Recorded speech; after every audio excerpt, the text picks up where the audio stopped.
Friends, members. I believe it's hugely important that the person you choose for this regional seat can communicate and connect across all our communities. I sincerely believe that I am the right person to deliver this. As some of you know, I grew up in Aberfan, in relative poverty. I grew up around the fight for equality and social justice during the 80s, and these principles shaped my belief. I've always held socialist principles, quite simple ones really, based on fairness, equality of opportunity for all, not the few, and the basic right to dignity. I'm no stranger to politics, having worked within the trade union movement for the past 15 years. I also know what it feels like to have the indignity of having to sign on, to make ends meet and to juggle a career as a single parent. Not finding work recently, I went back into education.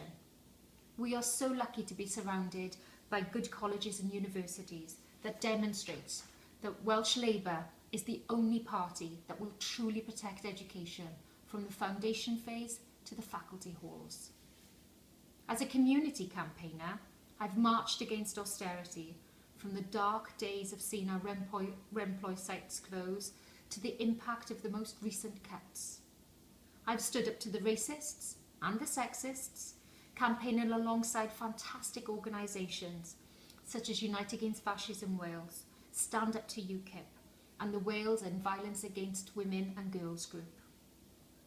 As a union campaigner, I've successfully increased the number of young members, increasing their participation and linking their issues as Labour issues. We have always been a community party, and I believe that the engagement of young people will be an important element in this campaign. Let us not forget that in May in the UK, only 43% of 18 to 24-year-olds voted, compared to 78% of those aged over 65. As a union organiser, I've also stood on the factory gate, alongside men and women sacrificing a day's wage to fight back, to make a difference. I am proud that Welsh Labour has made a commitment to resisting the treacherous trade union bill. And like the brilliant MP Joe Stevens, I will continue to fight, to challenge and to organise against it. As a Labour Party campaigner, I have, like you, handed out soggy leaflets and had the odd door slammed in my face. Campaigning face-to-face on the doorstep is something I enjoy. Engaging with people, listening to their fears, their frustrations is something that drives me on.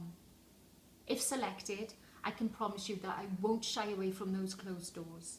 I grew up as a grafter, and that's the same for how I campaign. Tonight, we come together to start the process for moving the party forward in Wales. I am proud of the record we have here.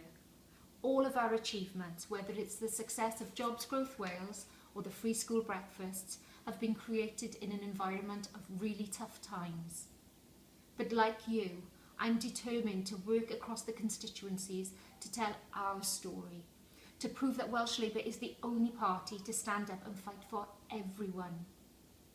The latest attack on working tax credits is, I am sure, Osborne's poll tax moment. But we must demonstrate to people that we won't leave them behind. As a Labour Party member, I've listened to Crab push the Wales Bill forward. Certainly not my vision of a Welsh constitution. Take away the flowery language and we know why they won't give us the mechanisms to do what is necessary, because Welsh Labour does it better. I believe that in the heart of our constituencies there is a real sense of change.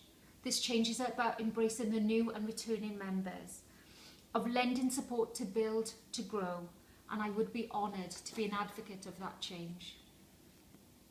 We all want to see our party flourish as we campaign, but we have still to remind a large number of people, still disengaged and still fearful, to not just trust us with their vote next May, but to trust us to take action on the issues that matter.